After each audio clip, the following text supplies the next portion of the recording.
Hello, just wanted to say stay tuned after the episode for a brief follow up from Santi. Thanks for listening. I've always been sort of struck by that in Buddhism, where there seems to be there's no self, right? But you have an vastly increased sensitivity to the other. Yeah. Yeah. I mean, there's many ways of understanding that teaching of not self, both within, both across different Buddhist traditions and within, Buddhist modernism. People understand it in sometimes pretty strikingly contrasting ways. I I don't take it to mean that my personality is an illusion or that my individual existence is an illusion. And I think it's against the kind of central thrust of the early Buddhist texts that I'm familiar with and the tradition as a whole to take it that way. But there are certainly, many traditions where that is the teaching, and in the kind of orthodoxy of the Theravada stream that my monastic tradition came from, and really, as I understand it, wherever Buddhism became entwined with state power, that is the dominant view, that like you have no self, therefore submit to the group mind and directions from above. And yeah, that's not my take on what Buddhism really has to offer of value for us. So the last time we talked, we kind of left it hanging, and I'm very grateful that you could come on again and speak. Sort of, we could pick up where we left off in terms of sort of the deeper reasons why you chose the monastic path.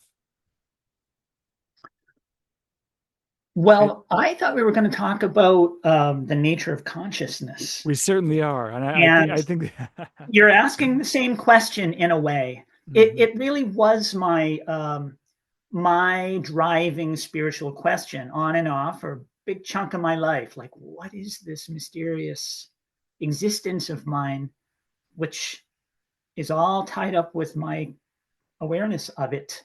In other words, what is consciousness? That was my spiritual question. And going to the monastery was really a way to seek an answer for it. I kind of bought into the one of the Buddhist modernist approaches of meditation as kind of phenomenological inquiry. I'm referring to the Western philosophical tradition of phenomenology, which is an investigation through introspection of the nature of experience and existence. Philosophy by looking inward. So that was a big draw for me. And the idea of doing it in the context of Buddhism and Buddhist psychology really attracted me to the monastery and to monastic life. There were many other reasons too, many of which I wasn't even aware of until I, went way, way into it. So you basically that was the question you started with. What is consciousness? What's really happening here? Do you feel like you? I don't want to. I'm not going to ask if you got any answers necessarily, because but did that precipitate a, a different change in perspective in your life? Like, did you see things differently asking that question, and where did that lead you? Let me just ask, interrupt, or pause before answering that question to ask, well, why don't you want to ask if I found any answers? The reason why I didn't ask that is because I feel like the questions are often more interesting than the answers. Like for me, art, it changed like the sort of like the structure, how I thought about art. Like I thought I'm gonna get somewhere, I'm gonna get some answers or something like that. I'm gonna discover some sort of meaning of life through my own practice in the studio through art. But it seemed like the most interesting things happened. It wasn't, it's like you're asking these questions and which maybe lead to more questions, but so it's not really the answers necessarily, but the quality of the question, the inquiry, right? Right. That's what I found as well. Even as I feel like what you just expressed constitutes a really important part of the answers that I did come to. I do feel like I got answers. I feel like I came to answers that are, if not complete or all encompassing, sufficient. They were enough for this no longer to be such an important question for me. What you expressed is a really big part of it. It connects to the links I came to see between the central traditional Buddhist project of coming to understand and find relief from our suffering to what is consciousness. The two questions are really deeply entwined, and the way that they're entwined starts from the recognition that questions and answers are just a subset of desires and objects of desires. Questions are a kind of higher order desire, and answers are the objects of desire that we pursue, that our desire for, that the desire represented by our questions push us towards. So once you kind of see that connection, it sheds a lot of light on large, big, abstract questions like what is consciousness, or what is God, or where do I come from, or where does the universe come from, or why is there something instead of nothing. One comes to recognize these questions as sort of in the same way that we have free-floating anxiety, where we just like have this anxious feeling and it searches for targets. Such questions become targets for free-floating desire, or for the kind of aggregate desire of our states of being. And we look to the answers to those questions as solutions to our biggest problems, to our existential problem of suffering. If So only I could find the true nature of consciousness, I would understand everything that consciousness touches. you would understand the why, and that would alleviate this desire, this greater desire of Yeah, I being. would have no Yeah. more desire. I'd be enlightened. Huh. So that's kind of the very short version of the answer that I came to for myself, was recognizing that and then relating that to Buddhist practice. It really helped my meditation to recognize that. It's not that it isn't an interesting and really profound question. It is. I'm fascinated by it, and I'm really grateful to it, because it was the question that allowed me to individuate from the monastic identity that I let myself get sort of captured by.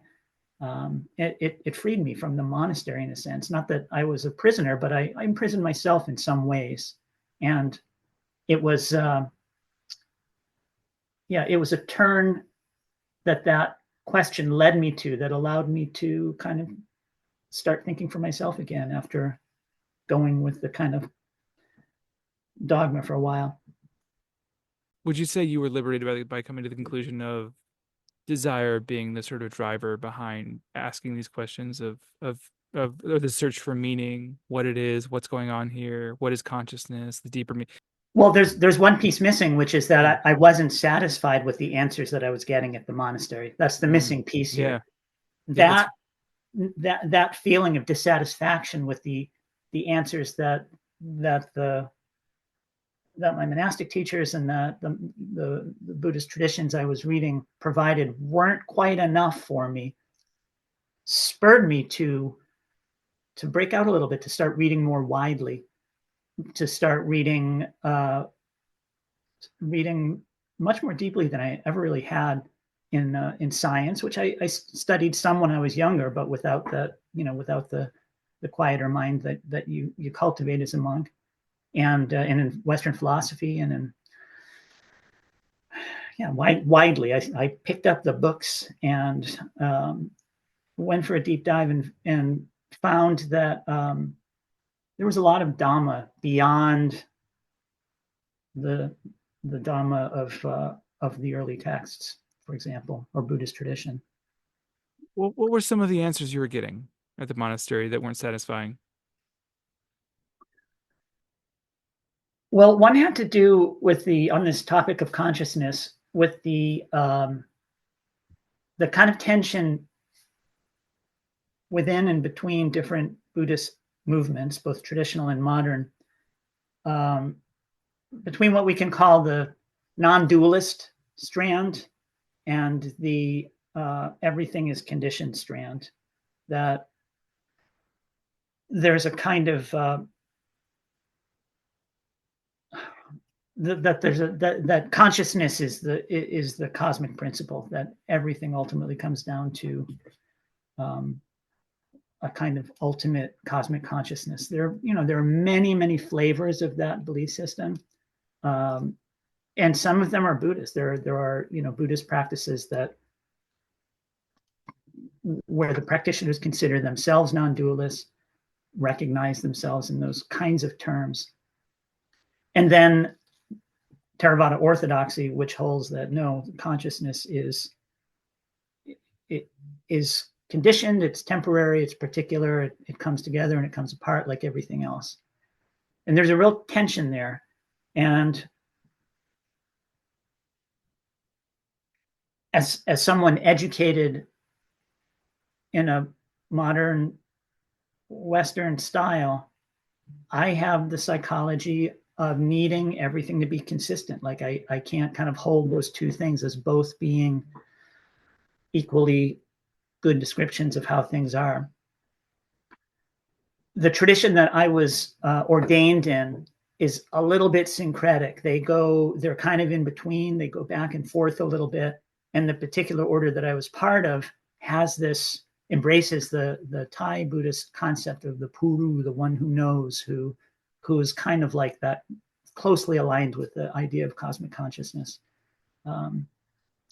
They think of it almost like a kind of radio wave that the individual self tunes into. And that's a simple metaphor for the way a lot of non-dualists think about it. To me, that seemed kind of jarringly at odds with what I was studying in the Theravada literature about the conditioned nature of consciousness and of all things. So there's all kinds of theological reconciliations of those two ideas, but they just didn't make sense to me, and it seemed important. And in my own practice, and this might explain why these ideas seem important enough to really care about, and I think it's something you can relate to as a meditator. You look at your own process and you want to understand. I mean, the whole inquiry is of meditating on one's own consciousness is a feeling into the nature of the process of consciousness and what it is. And I came increasingly to see that the interpretations that we bring to it or that the experience itself is plastic, and that it can fit wildly different interpretations, ranging from kind of, mythic, kind of folk religious explanations of what's going on to the most arcane sort of philosophical, abstract explanations of what's going on, psychological and materialistic from that end, all the way over to the just purely devotional religious. Like, we can impute meanings to our own lived experiences in meditation that look incredibly different to different people. And I noticed that, and I wanted to work it out. And the interpretation I was getting from my friends in the order just didn't work for me beyond some point. So in the Ajahn Chah tradition, Yeah. there was a bit of tension between like this sort of non-dual worldview, and then the idea that consciousness is separate, Yeah, right? it was very much a living issue. And I mean, first of all, let's say the Wat Nong Pa Pong tradition. I don't surrender Ajahn Chah to the tradition's ownership. He was the founder of the order, but he was also a really seminal teacher for many people far beyond that order, including me. I really revere Ajahn Chah, and yet I'm not a member of the order, so I don't give him up to them entirely. But that it's widely known as the Ajahn Chah order. So Certainly, yes. Have you been back to Temple Forest Monastery since you left? I have not physically been back, although I still have friends there and near there, and I'm friends with many of the people I was monks with, several of the people I was a monk with. I hear that Longpor Liam is coming next month. Ah, wonderful. I was there when Lumpur Liam visited. He's a truly remarkable special monk. That's what I hear. What's he like? Well, he's Thai. If, of course, he was the kind of chosen successor to Ajahn Chah. He's quite elderly now, I believe, but when I met him, which was probably about 5 years ago, he was, incredibly vital, um, bursting with kind of ideas. He delighted in talking about like all kinds of practical stuff. A story he is widely considered to be an enlightened being. That's what I've heard. And the story that's told about a story that I heard from one of his monks who worked very closely with him is that the first thing he did after his night of enlightenment was picked up a hammer and went to work on the monastery the next morning. He's like, okay, I get it. Let's get back to work. That Um, reminds me of there's a do you know the koan chop wood, carry water, after Satori, chop wood, carry water? yeah, You know, yeah, like something like that. yeah, like that term is so loaded, enlightened. You hear that somebody is, and what does that look like? Like what, or if it's possible, what's that like? What does that seem like? Well,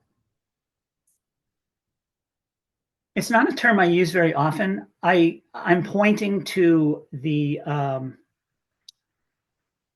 a sort of cultural understanding that's widely held in Thai culture and in Buddhist culture in general, that there are these people who are categorically in this other plane of existence.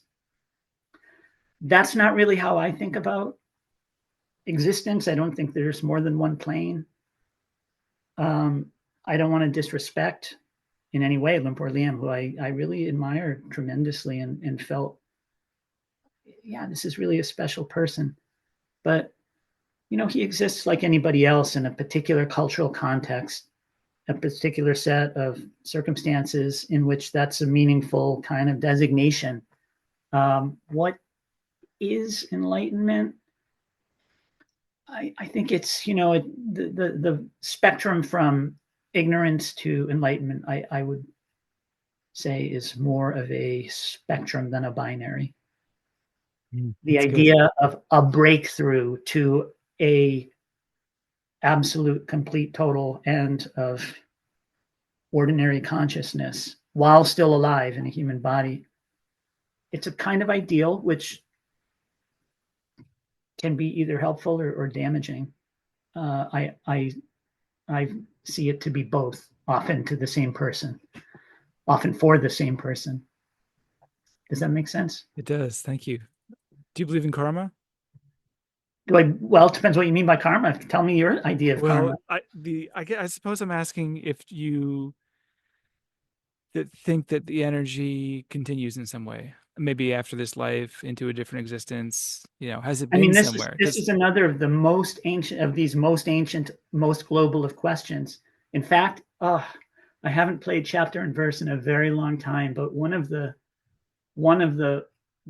go-to suttas in the "you foolish man" category. I don't know if you've read any of no. the translations of the Buddhist suttas, but there's a few suttas where the Buddha will castigate a monk, will pull him forward amid a crowd of other monks during a Dharma talk where there's a Q&A going on, and he will either directly read what's going on in the monk's mind, or he'll be asked a question which causes him to say, "You misguided person, uh, you've got this all wrong. Have I not explained to you again and again and again?" And then he'll lay out the point of doctrine that's emphasized in that particular scripture. And there's one in which he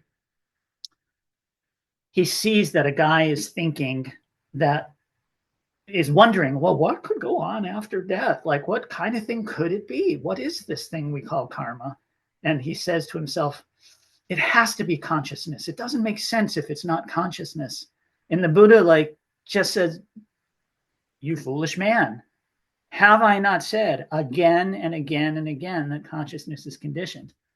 So there's that. That's the one. This is the thing I'm pointing out to be intention. It's not it's not there isn't a simple answer here from Buddhist tradition, unless you want to just be sectarian and say, no, I'm going to go with this tradition, which says consciousness is what goes on, or that tradition, which says it's some other kind of thing that we can't quite say because it doesn't quite submit to being articulated. But there's always something, right, that's said to go on. You use the word energy. Energy is a word that has many meanings to many people, different people. I mean, my short answer is yeah, the energy goes on, but as opposed to some kind of supernatural substance, some kind of material or super material energy, the energy that I see going on is an ethical energy that is encoded in the survivors, the people who survive you, in the way that they are affected by your actions in life. You might choose one. You might be someone who abuses your. Well, what can I say? That's not going to be too triggering for anyone. Let's okay. We'll sacrifice the canines. You might be someone who abuses your dog through life, and you might be an old man who has no friends except for your dog, and you don't like that, and you're abusive to your dog. You know it's wrong, but you can't help yourself. After you die, that dog, with his disordered, traumatized psyche, might go out and attack and injure some small child. That's your karma, going out into the world and hurting people. That's bad karma. You can call it an energy, sure. I think the word karma works great. It's action and fruit, karma and kamapala. To me, that's an absolutely sufficient and an important way of understanding it. Absolutely. And it seems to be that a lot of the structure of Buddhism in the Vinaya and so forth is really just a way that you can be a decent person here in this world. Like I agree. I don't know if I mentioned this before. I was watching a documentary about this young monk, or it was a group of young Tibetan monks, and they were asking one of them why he became a monk, and he said, "So I could be a good person." And at Yeah. first, I was yeah. Later on, of course, I'm like, yeah, of course, that makes complete sense. But at the time, I was like, what? That really? You can't do that otherwise? But it's very, very difficult in the world not to fall into these traps of, like I used to go and when I was at the co-op and where I go to the Park Slope Food Co-op. I don't know if you know about it. What is the call called? It's just called the Park Slope Food Co-op. I have heard of it. Yeah. It's legendary. It's I amazing. don't It's know like, what's special about it though. I mean, well, co-ops are special, but what about this particular one? well, you have to work there. If you want to Oh, shop there, cool. you have to Wow. work. It's not, That's so great. it's amazing. And the food and the produce is the best produce you can get anywhere. It's amazing. It's all extremely fresh because there's I think about 17,000 members. So the turnover is extremely high. They have great sourcing. It's very cheap, just very good quality produce. I love it. But I used to go there and I would like switch because I was like super broke. I was like maybe 10 years, I don't know, years ago. I was a destitute artist, broke, trying to move about the city. Here I am making excuses for my bad behavior, but I would go and like switch the label on a granola or something to get the more expensive one, like little stuff like little stuff like that. You can't, Write you down the know, wrong bin number for the I for the would, that's cheap what I would, grain. yeah, don't do that. Because the thing, and I had this realization, like, for one, like, maybe nobody else is watching or knows, but if you don't get caught, like, the most important person is yourself. You're the witness, And you that's a know? really important perception that you're hurting yourself and in a very direct way by making yourself more kind of guarded and secretive and Yeah, defensive. And yeah. yeah, exactly. And I kind of have come to the place where I think that secrets, anything you do, you should be able to do anything. You should just be open. You shouldn't have any secret, you should, like that it's painful. Like we all do things that we're not proud of, or maybe we have, for me, it's like maybe I probably don't need to eat as much, like or something like things like that, like I feel like because uh, ideally like my vices are they've fallen away. I used to um, do drugs and drink and so forth and just go out and party and things like that. And gradually gotten less and less. But there are levels of that, right? So you still have your little things that you kind of hide, you know, your little like you maybe have junk food once in a while or whatever it is, or you kind of you tell little lies like, oh, I can't hang out tonight because I got this, but you don't, you know, whatever it is. But those things are all um unhelpful at best, but they seem to, you know, they're just hurting you, the individual. Yeah, I think that's really really deep, and I really I don't doubt that you're learning that at the kind of lived learning that is something that you can actually express through your own life has to do with the time you've spent, you know, developing your sensitivity through meditation, which I know you've done a lot of. Absolutely, 100%. And it's And something you you can't. reflect on Yeah, you reflect on your experience, and you see the patterns, and you know we can all see them intellectually, whether we're if we have a certain level of awareness, whether we're meditators or not. I shouldn't say we all, because sometimes we'll go decades without seeing our own patterns. But yeah, meditation helps you actually feel it at a level where that motivates change, that motivates absolutely. kind of letting go of old patterns. Experientially, you feel it. And I one thing that struck me, one of the monks at Temple Forest Monastery, his advice, I believe it was one of the abbots, uh Ajananando, I believe. And he was saying, you know, just if you know, like if you remember one thing from this conversation, my advice is to just feel, you know, just in your life, just feel your life, you know. Don't think as much, just feel it. And I thought about that. It's like, okay, when you have a spare moment, you're sitting there, just feel the sensations on your body, you know, feel um your seat, you know, you're sitting down, you feel your feet on the floor or whatever it is. It's all that stuff. It seems to be not direct either, or it's very difficult to quantify exactly. Like I couldn't give you an equation like I meditate this much, so I should be that much happier or this much more aware. You know, it's something that's very it's an art form, I think. I agree.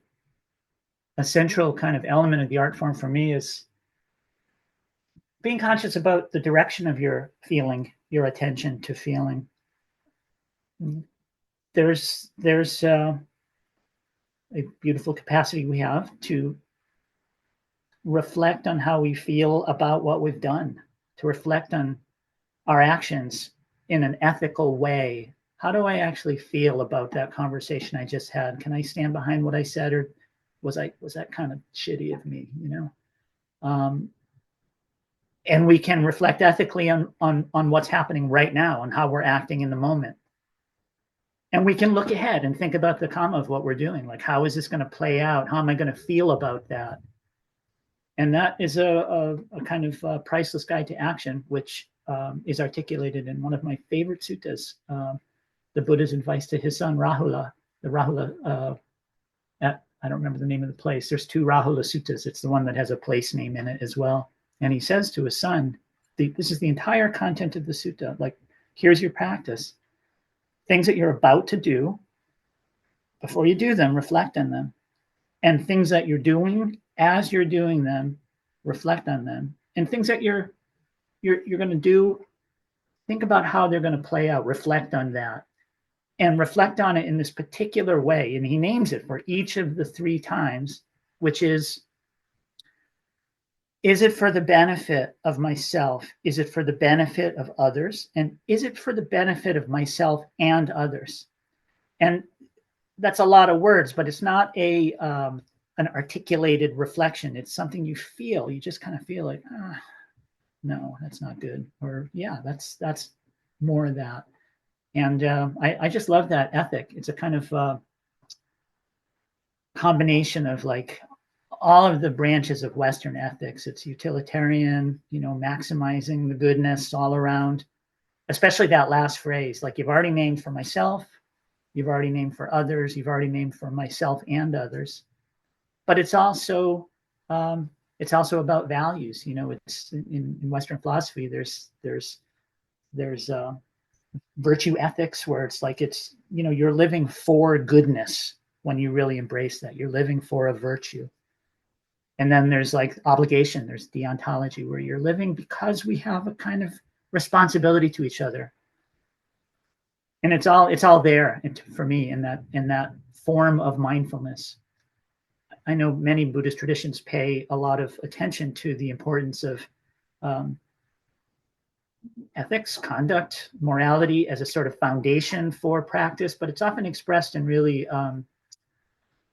instrumental terms, like, in order to be free enough of remorse or calm enough to practice well, you need to behave yourself so you're not agitated. And that's true, and that's really important. But what often gets lost is that it is a mindfulness practice to pay attention to what you're doing. That is the fundamental mindfulness practice. I think that's what the tradition is really getting at when it says that's the foundation, is we have to attend in the way that you're describing. I feel like it's very difficult to do in real time. Yeah, That isn't yeah. it? Well, just like continuous mindfulness. It's really hard to do all the time, every instant, but at the same time, it's really important not to get trapped in the absolutist, perfectionist uh, mindset that I hoped we would come to. I think that it's a really important pattern of mind that's quite relevant to our larger question of what is consciousness. We often fall into the kind of pattern of absolutizing the question to become the question of all questions, and that to me is the workings of that expressionist, absolutist, perfectionist impulse. It shows Yeah. up everywhere, from like, you know, eating disorders to our deepest religious practices and reflections. We absolutize. We make things, if a little bit more is good, then a lot is better, and everything is best. I think that's a great point you're making, and I think you see that across the culture in basically every single realm, political issues, societal issues that have to do with this, some sort of otherness, for example, like this way is the best way. You can't do that. Yeah, All this stuff doesn't leave any room for nuance. yeah, yeah, And exactly. many religions, but all this stuff. I guess Gerhard Richter, I don't know, do you know the painter? Yeah, Famous German painter, does like like these an beautiful, abstract expressionist. exactly right. Yeah, Yeah, that's I'm, him. I'm That's familiar with. Yeah, he said he doesn't trust anything with an ism. Yeah, I And mean isms. I mean that's kind of the root of that affix is suffix is absolute, yeah, is the absolute essence. yeah, And that's, to me, that's an important understanding, is that there are no essences, are not real. They're a kind of cognitive shortcut that we have evolved for our own survival. They have, they're incredibly powerful information processing tools. They let us see this complicated, crazy, blurry image approaching us and just recognize bear, danger, run. We can abstract out a key element, but it's a cognitive ability that yeah, that can lead us to believe that our partial answers are complete answers, and that can lead us into. I want to circle back, and this is a response to your question, to the monk who said, "I'm trying to be a better person." I heard that, and it sparked something in me. What came up to me was a sort of reflection on, well, why did I become a monk? And yeah, part of it was this sort of maybe kind of immature idea that if I could really get to the bottom of this question, then everything would be better. I would become enlightened. That was part of it, but part of it also was that I wanted to live a more harmless life. And that to me is a really beautiful value that monastics hold in common, I think. But it's subject to a kind of absolutism where it becomes defined as being the best kind of person. To me, that is an extension, or that is evidence of the absolutist perfectionist impulse at work. I would rephrase my own kind of process. I won't say I understood this then, but or that I would have put it this way then, because I think that I shared that monk's idea, um, but I don't anymore. It's part of what led me to this road was seeing that, well, this has been incredibly valuable for me. I've learned so much from this. It's changed my outlook in ways that nothing else could have, not by plan, not by anybody's intention, but by virtue of what it is, what it's evolved to be, the monastic life. Such that what I was doing was I was learning some skills to become a better person if I learned them well. It was an environment to learn to be a better person. I don't know if that's what everyone there did, but what's baked into that way of life is it really inclines towards being harmless, although it remained very possible to harm others. And it's very possible for, yeah, the harms were done, let's just say, along with a lot of goodness. It's so hard to move about the world in a way that's, I mean, it's impossible to be harmless because every time you will, I mean, you if you walk, if even a Jane who's extremely conscientious and they look for every little bug when they're walking and they're, sweeping the ground in front of them so they don't step on a bug and so forth. Um, they're still going to step on microbes or they're still going to like have to eat something, you know, you know what I mean? Like, I'm not saying you should just do whatever you want and just, you know, just be as hard, it doesn't matter. I'm not saying that at all, but I'm saying that like, if you can live in a way that's minimizing harm on a consciousness level, on a physical level, I think that's a victory, right? Right. Yeah, absolutely. It's a really, imagine if everyone did that. Yeah, it'd be a What a different world it place. would be, it would be it would transform the world overnight. Yeah, yeah, it would. But But I, it's not enough. That's what I came to. It's not hmm. sufficient just to do nothing or just to stop making karma, which is the religious ideal of James, for example. They understand it in a more supernatural kind of way, but it comes to the exact same thing. It's like just stop acting. You don't have to do anything. Just don't harm. Don't do any harm. To me, that's not that I use the phrase often with myself recently. That's a partial teaching, and partial teachings are dangerous when they're taken to be complete teachings. Yeah, being harmless is really important, but you also need to actively respond. You need to help people. You need to help the situation. You need to express your own uh, goodness through action. Like this was the theme of the article I wrote about Mohsen Makdawi.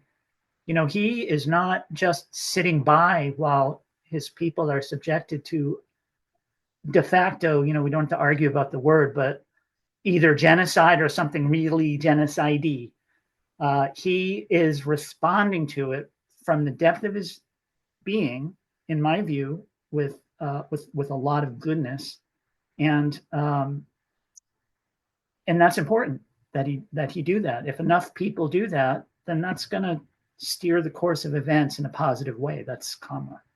Well, That's his how it works. his actions inspired you to write that article, which I made me aware about it and other people aware about the situation too and what's going on and sort of the sort of more sort of deeper stuff happening here that the people aren't hearing about. So I mean, I think that kind of thing, just spreading knowledge, information, but actually that stuff. I want to say that stuff, but that's extremely important, and I'm not at all downplaying that as well. But I find that um, you also have to be kind, just in general, right? Just in your life, you have to, taking action is I extremely. mean, that's why I cared about him. He was Yeah, kind to me. He yes. was friendly. He was warm. He was gentle. That made me like him and care about him. He wasn't being manipulative. That's No, not at how all. he No, is. no, yeah, yeah, yeah, yeah. And that's a great play. I mean, I guess what maybe I'm getting off topic here, but I was just thinking about like in my own life, if I, if I'm a meditator and I have uh good intentions and I want to like maybe donate to charities and do good things and volunteer at the soup kitchen and all this stuff, but then I I don't have a good relationship with my family, then I've missed something. That It's mixed comma. Yeah. yeah, I'm missing something there, um but it's something you always have to maintain, right? I think it's was it Eric Fromm who talked about love? The philosopher, or he wrote The Art of Love, I believe. I don't really know Eric Fromm. I know he's a psychologist and really influential, but I don't really know what he I think it taught. was I think it was him. I could be mistaken that he was talking about love as a verb. Hmm, It's something that you're nice. always doing. You're continually, just like awareness, right? You're always working on it. Yeah. Yeah. Nice. Yeah. And leaving space in your life for and appreciating um, your capacity for joy, for pleasure, like that's a really important part of the equation too, both at the personal level and at the political level, like keeping space for um, optimism, for having an effect in the world that's positive. Yeah, uh, understanding the pleasure inherent in that, I think, is really important. It's a big motivator for human beings. Yeah. Yeah, it feels so good to give that, to give like Yeah, to make somebody happy and to have I think it comes down to connection, right? yeah, it does. And this whole so I suggested in our communication before this interview, when I thought we were just going to be talking about what is consciousness, which I do hope we're going to circle back to at the kind of nuts and bolts level. I was reflecting on the pleasure of the pleasure available in talking about really, really big ideas, the intellectual pleasures of talking about philosophical ideas, the delight that we can find in that when we're not attaching and getting into combat with each other. It's one of the great joys of life, one of the more refined joys of life, and it represents a kind of or it can reflect a kind of political act too, especially in times of real turmoil or oppression, to keep doing the thing that gives you joy, to keep finding ways to do it. Yeah, I was really impressed in doing the research for that article I wrote by this young man, Mosa Modawi, who is, under threat of deportation, talking about the importance of just being able to enjoy the simple freedoms of life. Uh, or as a Palestinian in the West Bank, being able to, upon arriving in the U.S. after growing up in this situation of having his freedom of movement, heavily curtailed, being able to go to the beach and dip his toes in the water and feel the breeze. Like, he wasn't saying, yeah, I should use all of that time to meditate, or I should use all of that time to organize protests. He was saying, I should use my time to enjoy that freedom. Some of my time. Yeah.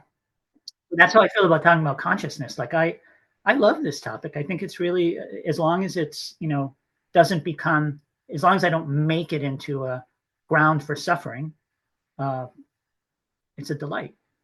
Absolutely. I think that's the best way to approach it. It can be kind of scary because I think if you're too attached to your the idea of yourself, of the ego, I suppose we call it, like it's, oh, what is it? What's going on here? Me, there was a girl that came to Temple Forest Monastery. I don't know if I mentioned this the last time we spoke, but she was very anxious the whole time. She kept sort of pestering, haranguing the monks about what's going, about, she would say that she had looping thoughts. She kept saying that over and over. Yeah.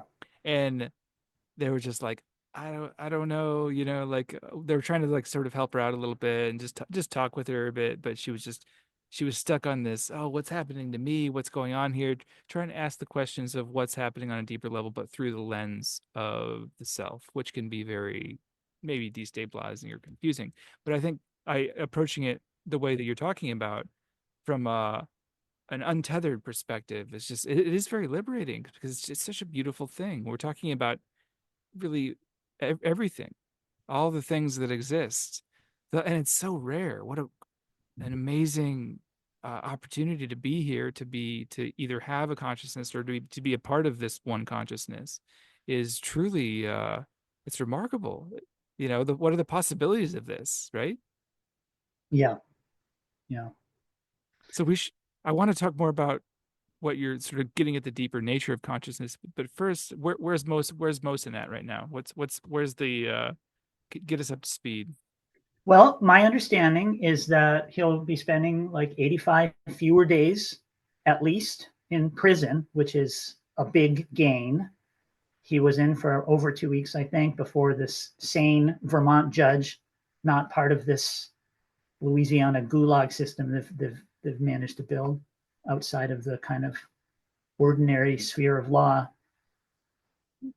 Actually, they tried, as they successfully did, they tried to get him out of Vermont down to Louisiana, where they have this kind of lawless system set up. What happened was they missed the plane, and that gave the judge enough time to issue an injunction that they not take him out of the state.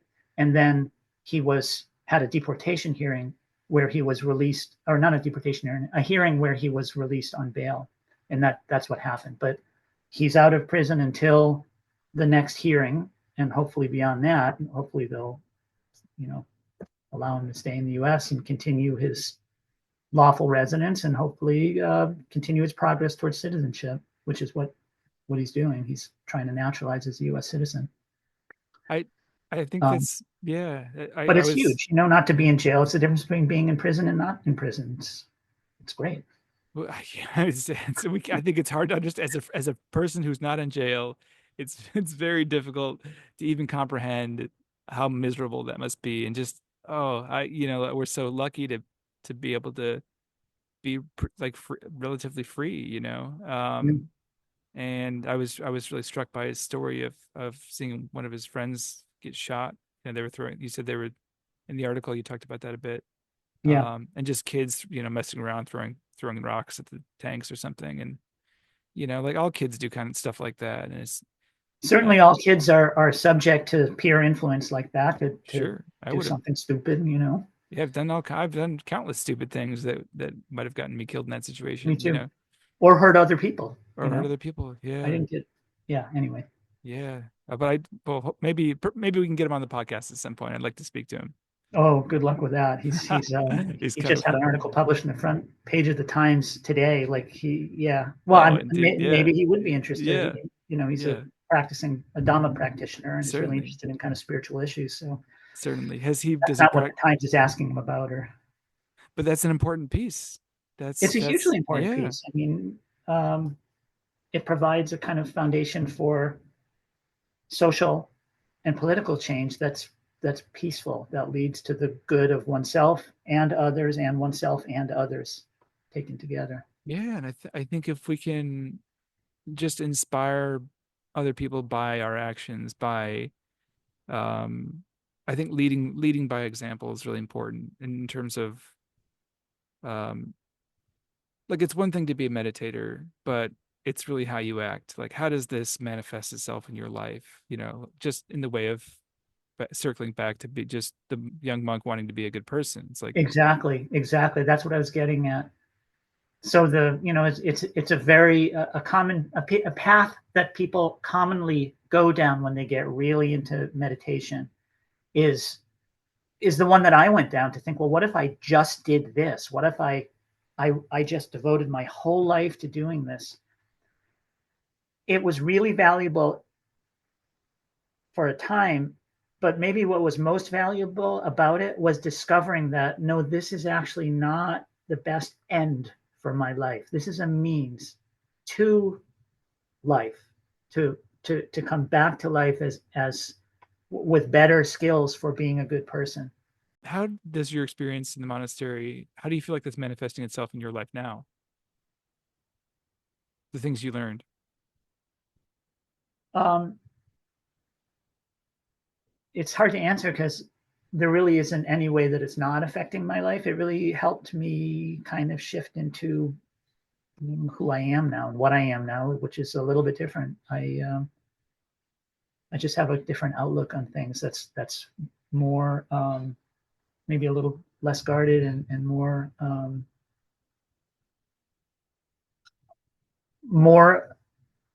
concertedly about being not not causing harm. Yeah, That remains a really central value, and yeah, being positive with what I do. I don't know. It excellent. sounds really trite, but that's the way No, it's most meditative insights are, and most kind of spiritual lessons are. It's like you can, yeah, they're obvious, they're trite, they're banal, but um, yeah, it helped me actually live it out at the felt level. but simple's not easy, right? Simple is not Yeah, always easy. I think it's more difficult than it sounds, right? To have a balanced and wholesome and people hear those words and they're like they're like, oh, that's boring. I don't wholesome. What I don't want that. Like yeah. And I it, hear that response, and I see, oh, that person's agitated. I'm yeah, yeah, sorry, exactly. you can't Yeah, settle that's down to see yeah. the simple pleasure Yeah. of uh, Yeah. of being Yeah, peaceful. it's very true. So you how it's been a number of months now since you disrobe. How are you finding worldly life? There's You've been just been so many layers of returning to worldly life. I still feel like I'm just kind of finding my way back into it. I no longer think of it as worldly life or the world. It's once again becoming life. Mhm. I look at the way that as a monastic we had this narrative of the monastery versus the world, and the world was a place of delusion and suffering, and the monastery was the place for the true life, the real life. And that to me is starting to, the figure ground are reversing, and I'm realizing that, I actually, in many ways, I I gave up on life. And coming out of the monastery, or coming out of, there was a lot, there were 3 years when I was a monk, an independent monk, before I disrobed, which greatly expanded my kind of understanding of Dharma and of Buddhism, of the larger Buddhist world, um, and led me to differentiate between my experience within that one particular order of Western convert monks and the larger Buddhist world. So I don't want to in any way paint the Buddhism with the brush that I'm applying to the monastery here. Um, I feel like I'm coming back to life. The 3 years as a independent monk were actually part of that. Seeing the way that the lay Buddhist communities I lived with were rooted not in some kind of rigid orthodoxy or some kind of ascetic. I don't want to call it renunciation because I don't think it is some kind of ascetic kind of set of strictures that they valued themselves for living within, but rather, rooted their lives in community and dana giving, um, as their kind of central values. So yeah, I coming disrobing has been for me a kind of re-embracing of relationship and relationships with others, community, creativity, like expression, self-expression. A big part of it has been restarting myself as a writer.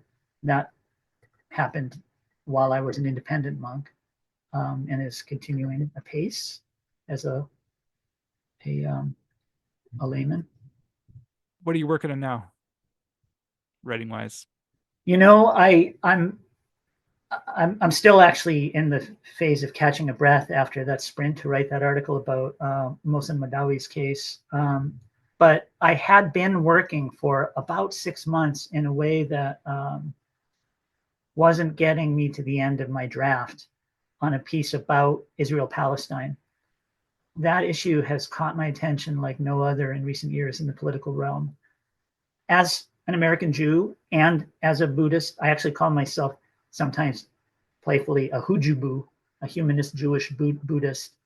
Uh, it, it it it got to me directly to see what was happening there through through the media that I was seeing it through, and just witnessing.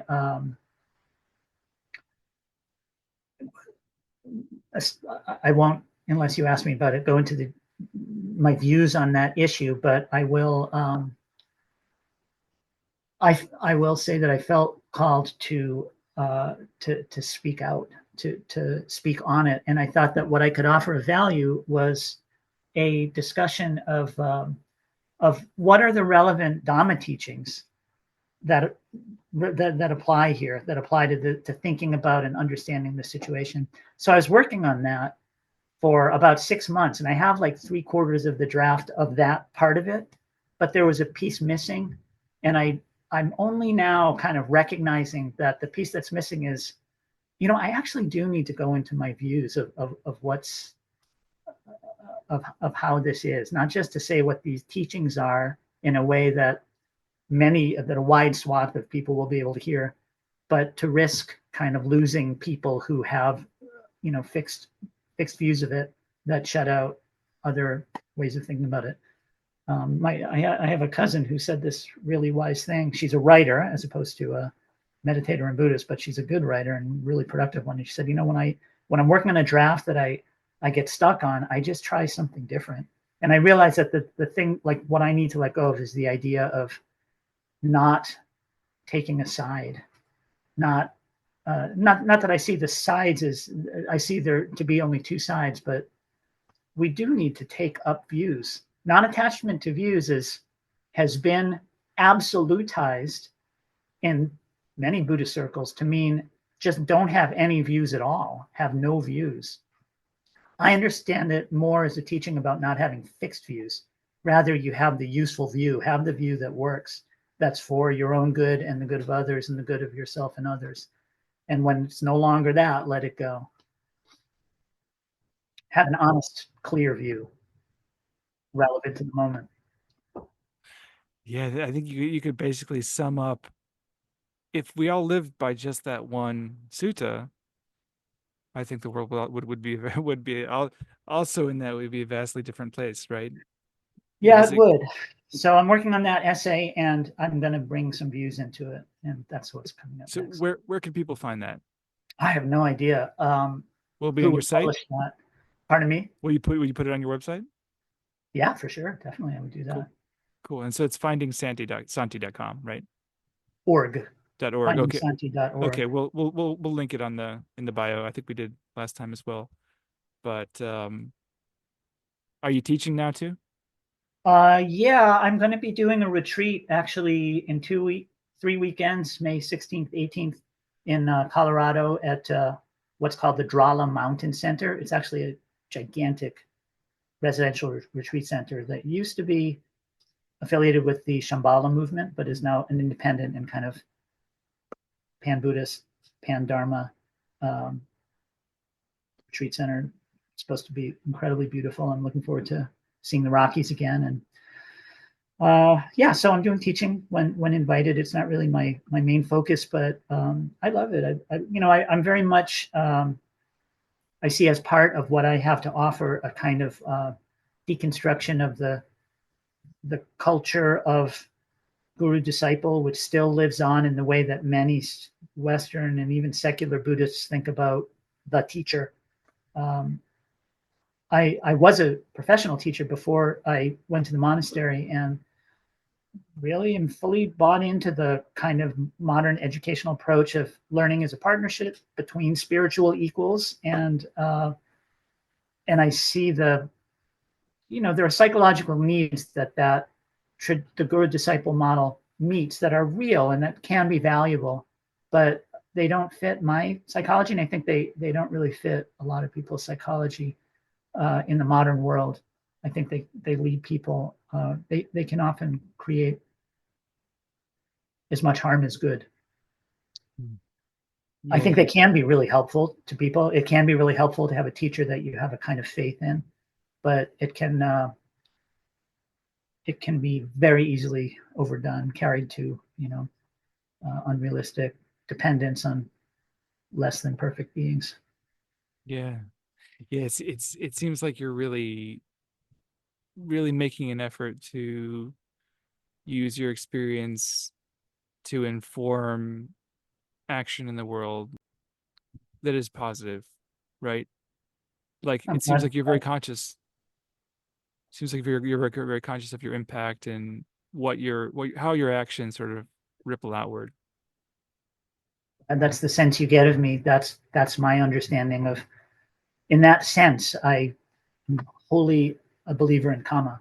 One of the monks at Abhayagiri was talking about the big karma and the little karma, or big karma and little karma. Like And the what big was the meaning? the big one. The meaning was like you don't need to think about the big one. What It's is it's the big it's one? the big one is what's going on here, what happened before you were before you took birth here, what's going to happen afterwards, what's the bigger picture. You don't need to think about that at all. It's really just the little comma, how your actions are affecting this world, what you do here and now, and cause and effect, like now affecting your future self and the people around you. It seemed to be they were trying to sort of hint that it really is, it should be looked at from a more practical perspective, Hmm. rather than get too caught up in the mysticism of it. Think about, just to think about it on a practical level. Yeah, I mean, yeah. Ultimately, I guess it's a matter of temperament. What people find useful to living a good life. But yeah, for me, I find the meaning in the little one, as that monk put it. Bhikkhu Bodhi uh, draws the distinction between mundane and supramundane karma, and mundane meaning worldly. He connects to the the self in a sense, in that it's the way one's actions rebound on oneself. The knowledge that I'm going to suffer, whether it's in this life or the next life or 10 lives down the road, I'm going to suffer for bad actions, or vice versa, that I'll be rewarded for good actions. Whereas this isn't quite how he defines it, but it's what I find useful in what he's talking about. Whereas uh, the supra mundane, the transcendent karma, is the one that has to do with cutting the cord to the self. He equates it with liberation from from all suffering, from doing any harm at all in the world, from making karma. But I see it as recognizing that what's important is not the effect on oneself, whether it's in just this life or 1,000 lifetimes. It's not what's in it for you. It's what are the actual effects. What is the how does the karma affect things? Uh, caring about that person who gets bit by the dog after you're dead, is the real transcendence where karma is concerned. I don't need to have it come back to me if I'm looking at it from the viewpoint of the enlightened mind. And I guess that's yeah. Okay. To circle back to the beginning of the conversation. Yeah, the full circle, and perhaps that's tied in with non-dualism as well, because if you harm another being, you're actually just harming yourself, so why would you do that? I mean, that's the non-dualist way of answering it. Yeah, or maybe that's the mundane way of answering it, because it's coming, it's what are the effects in yourself. Like non-dualism often has to do with this idea that somehow we can go beyond subject and object, that there can be a consciousness that is somehow not consciousness of something.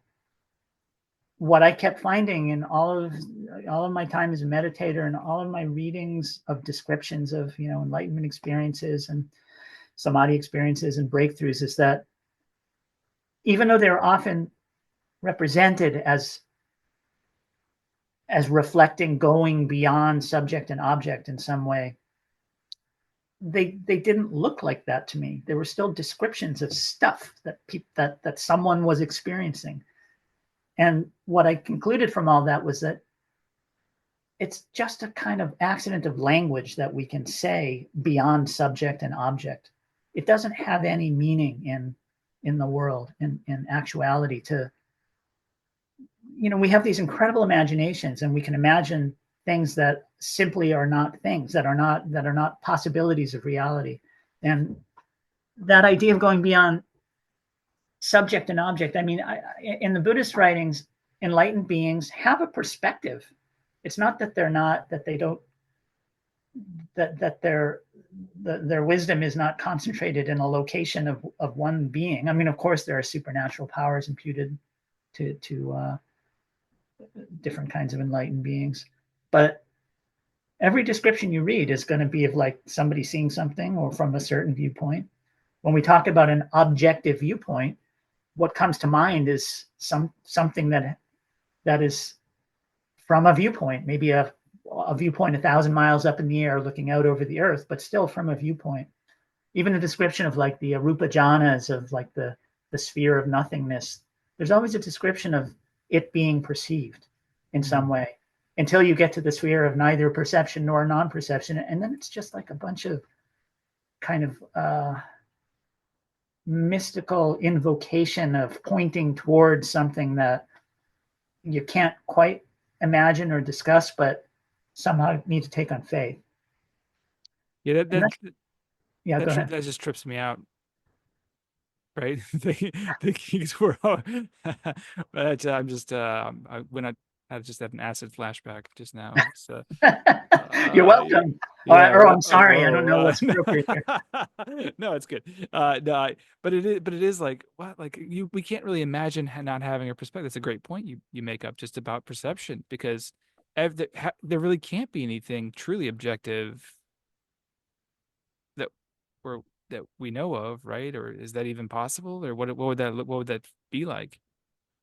What would that be like? What would Yeah. that be like? And I spoke with Ajahn Kovalo a few months ago, and we were talking about the idea of Nibbana, and I was like, well, what he was trying to say, it's not a place, because we think, we have this Western idea. I'm sure it comes from the idea of heaven being this sort of like a place where you are, where your It's consciousness not is just doing. Western. It's like that's the folk idea of it. Yeah. It's a place, right? Like you think Yeah. it's somewhere, and so well, you have to be somewhere, because you can't imagine. If you could imagine being nothing, then there would be nothing to imagine the nothingness. Like you can really go down a real rabbit hole with this one, but like I've been quite interesting hearing a lot more. There's been a lot more traction about the idea of panpsychism, and a lot more. Yeah. I don't Yeah. know if you've been following certain Oh yeah. No, philosophers. I've Yeah. read. I mean, part of my reading since allowing myself to really pick up the books again and dig in has been in Western philosophy. And yeah, there's really serious thinkers who are drawn to panpsychism. I don't subscribe to it as a useful philosophy. I don't put it as being beyond the realm of possibility that there's some element or maybe property of consciousness that all matter has, or that everything has. But what that property or element is not what I call consciousness. It might be a constituent of consciousness. Mm. I really love the physicist Lee Smolin, uh, who actually is really really interested in philosophy too. He uh, he has this kind of alternative construction of physics around perspective. This thing there's a kind of movement within the physics community called causal set theory, where they take as kind of the fundamental property of the universe causality. It's like, how can you mathematically represent nature if you take as the fundamental element not matter and energy, but causality?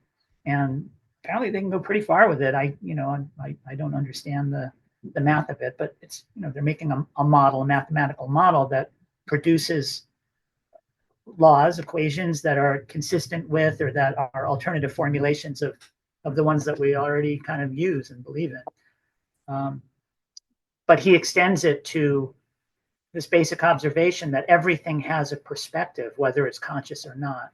Perspective is a kind of element of reality that seems to me intrinsic to consciousness, and that we share with everything.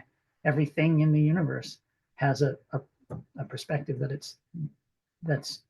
puts it in relationship to other things. Hmm. So, in terms of panpsychism, I'm willing to go that far, but one set of books that I read that just fundamentally like carried me away from the the whole non-dual way of thinking and the kind of mindset at the monastery was the books of Antonio Damasio, the neuroscientist, who tells a kind of evolutionary story of consciousness that, for me, really circumscribes the possibilities for what it is. Like it depends on feeling. Being a feeling being is part of what we think of consciousness as being.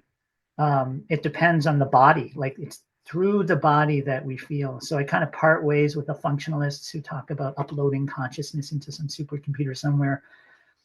I mean, it's not absolutely beyond the realm of possibility that 5 centuries down the road or sooner, they will figure out how to model all of this in some way. But I think that all the talk now of AI becoming conscious in a way that we can recognize leaves out the reality that they have no idea how feeling works and how that feedback works of our Vedana, our positive and negative feelings, guiding our actions and giving rise to our volition.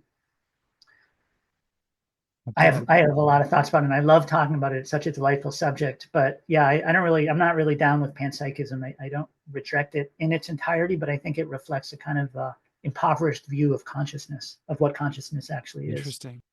Philip Goff is a really good sort of panpsychist I don't know philosopher. I his don't know name. if I think you might be interested in him. He's quite good. But to your point, I definitely understand what you're saying about feeling and I do agree with that the body seems to be undervalued in a lot of ways in terms of the connection to our consciousness. Like, I mean, just look at like the microbiome, for example. We're so Yeah, connected, like there are neurons in your gut, like it's yeah, all that's connected. And then all the feedback that you're getting from the external world goes into your system. There's microbes in all over your body and around your body that are keeping you alive, and all this stuff happening that is so extremely physical and deeply connected to your sort of vessel, that I think to try and separate it and say, this is the mind, this is the body, there's separate things. Um, I think that is maybe kind of a misunderstanding. I mean, so much of life is this separateness, this illusion of separateness. Thinking that everything is different. Like this is the mind over here, that person's over there. That's kind of why I sort of lean into panpsychism a little bit, because I think everything on a certain level, and I don't think they're saying that everything is necessarily conscious in the same way. Like they wouldn't say like an object like a table or a lamp is as conscious as a person, but perhaps that all those objects have a different kind of consciousness, or everything you interact with is kind of alive in some sense. Damasio draws the line at nervous systems. Mm. He sees consciousness as a product of, or as dependent on having some kind of integrative mapping function for a being, for a system, as they like to call it. We'll just say being. In other words, a bacteria behaves in a way that could easily be taken for conscious. It shrinks away from poisonous material. It moves towards and engulfs, uh, food. It links up with other bacteria in certain situations to maximize its power, its survival ability. They look like they have little they do have little lives going on, but they look like they have intention. They look like they're responding to their environment in a conscious way. But there's no sense that they're more than that. These responses are in many cases understood at the molecular level to be direct kind of chemical reactions between different molecules in different situations. With they understand all the signaling pathways and the way that the presence of one kind of poison leads to one kind of flagella moving and pushing the microbe away from the danger. There's nowhere in the model that the thing needs to be conscious, whereas in human beings and in many creatures in between, there's a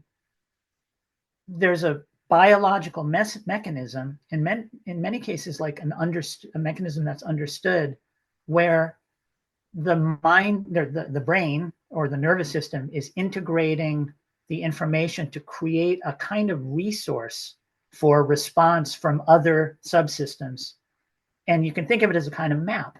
In the human consciousness that arises out of the human brain, there are there's an integrated picture of the world. We can call it a map, or we can simply call it our experience.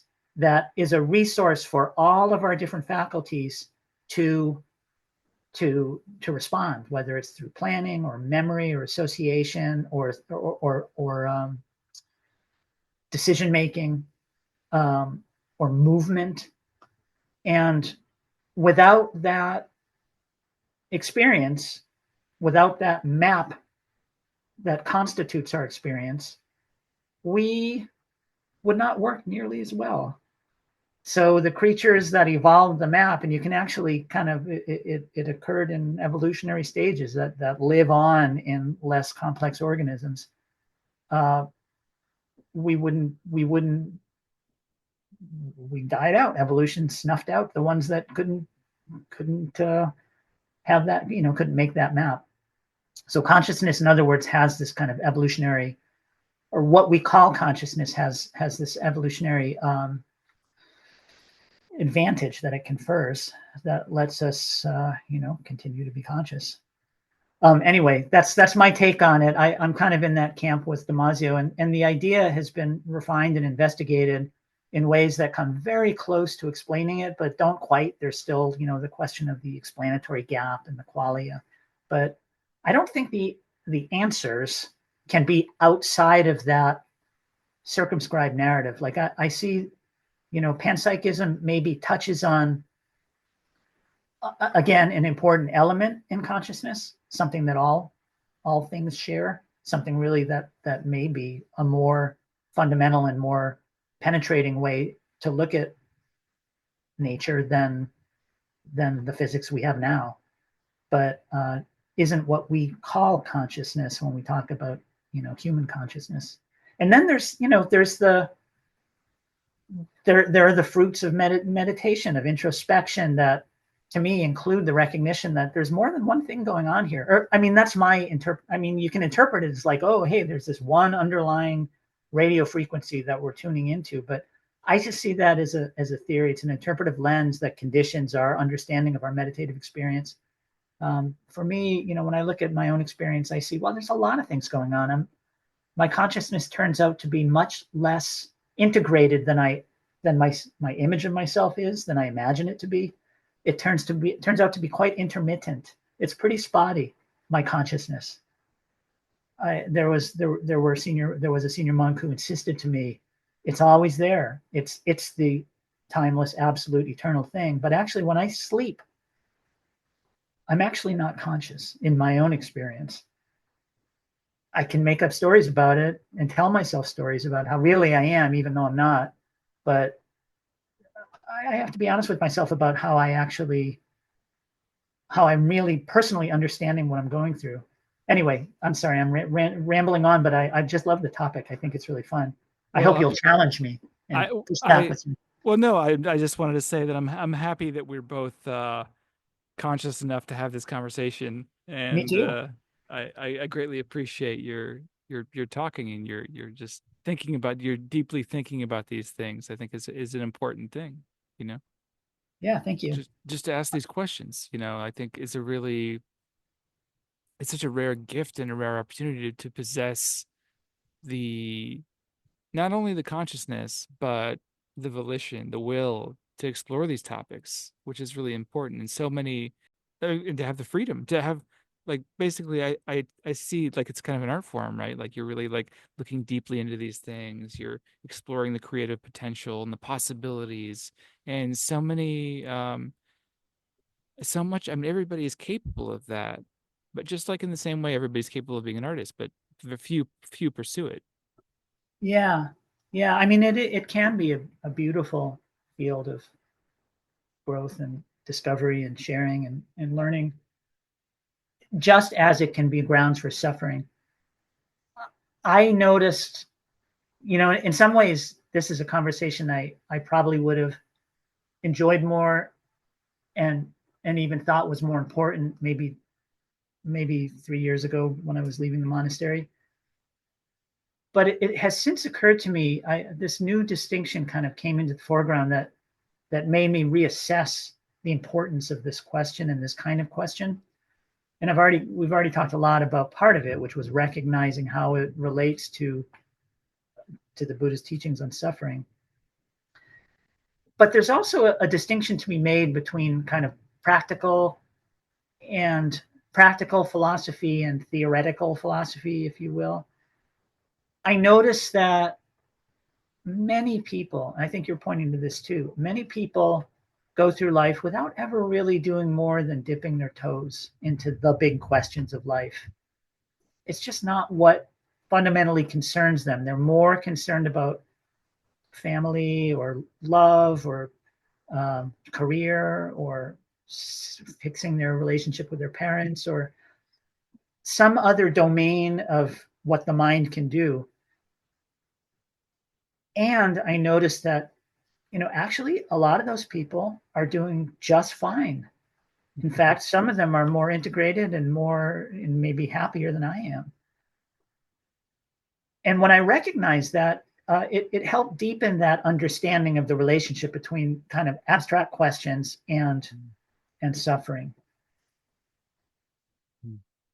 I do think that it's valuable and it's an important kind of form of practicing life to explore questions of meaning. But I also think it's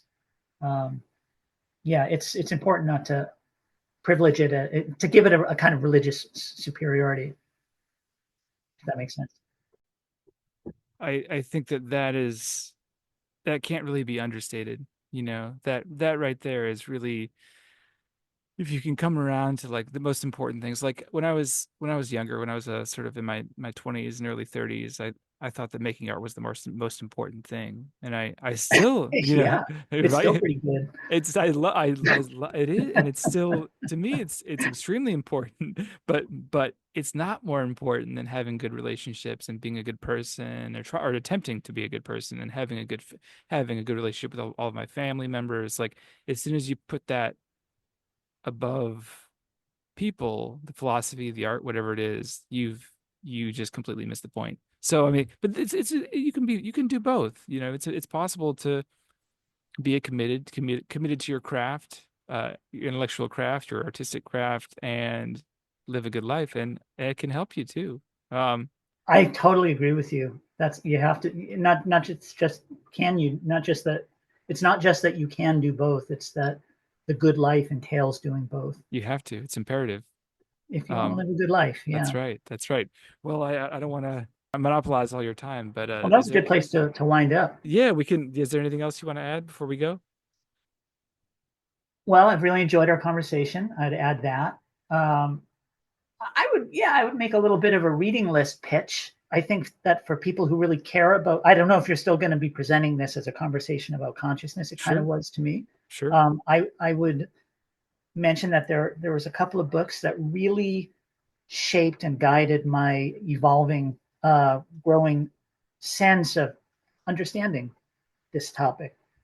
I won't really mention the Buddhist literature because I think that's um, well, I don't know why I shouldn't mention it. I guess I feel like you are familiar with it, and you're maybe by extension your audience is, but maybe that's not the way to think about it. I was going to mention the books that led me to this really clear view that, oh no, you actually, to be what I generally mean by consciousness and what I actually suspect even the most committed non-dualist means by it, you have to have a nervous system. Like there are a few books that kind of led me to these ideas step by step with very clear examples, evidence, and stories that kind of pulled me out of religious orthodoxy. I mentioned the books of Antonio Damasio, starting with The Strange Order of Things. What a fantastic book. And a later book, much more recent book by the neuroscientist Anil Seth, Seth, called Being You, which offers an extremely compelling account of how we construct reality, construct our experience. That it just puts some fences around the kind of wild theories that it's easy to believe. It helps guide us towards something that's more likely to offer a good explanation of this mystery of life. I'll stop there. I could list a bunch of books that are helpful, but you notice that they're not actually, formally speaking, considered by most to be Dhamma books, but I consider them to be Dhamma books. Thank you for that. Sure. And thank you for your time. And I'll look forward to see what you've got coming up. Thank you, Dan. I look forward to our next chance to talk. It was, as before, a real pleasure. This week, the strategy that Israel has been pursuing of imposing a total siege on Gaza has once again broken through into public awareness as the consequences of widespread malnourishment and now starvation and the imminent threat of a actual mass starvation event starts to loom. I feel I wish that I had said at the time and will say now, and I appreciate you're giving the opportunity to me to do so, that I do feel, and this is the conclusion I come to through that piece I'm working on, that now more than ever, we need to raise our voices. We need not to sit quietly by accepting what's going on, but to speak out on this issue and do whatever we can, whatever our individual talents, abilities, connections allow us to do to raise awareness of the subject, to demand that our own government change its policy, and in general, to take in and respond to the reality of what's going on in Gaza. So I wanted to add that. I appreciate your giving me the space to do it. There is a kind of misunderstanding, I think, of the Dharma, the Buddhist Dharma, that it encourages a kind of passivism, a kind of quietism in the face of politics, in the face of world events. But I've come to see the kind of cultivation of personal well-being, whether or not it's under the rubric of enlightenment, and collective well-being as inseparable. The two have to work hand in hand, and we're called upon not just to understand, but to respond to our lives. So that was the afternote I wanted to add, and I really appreciate your giving me that chance.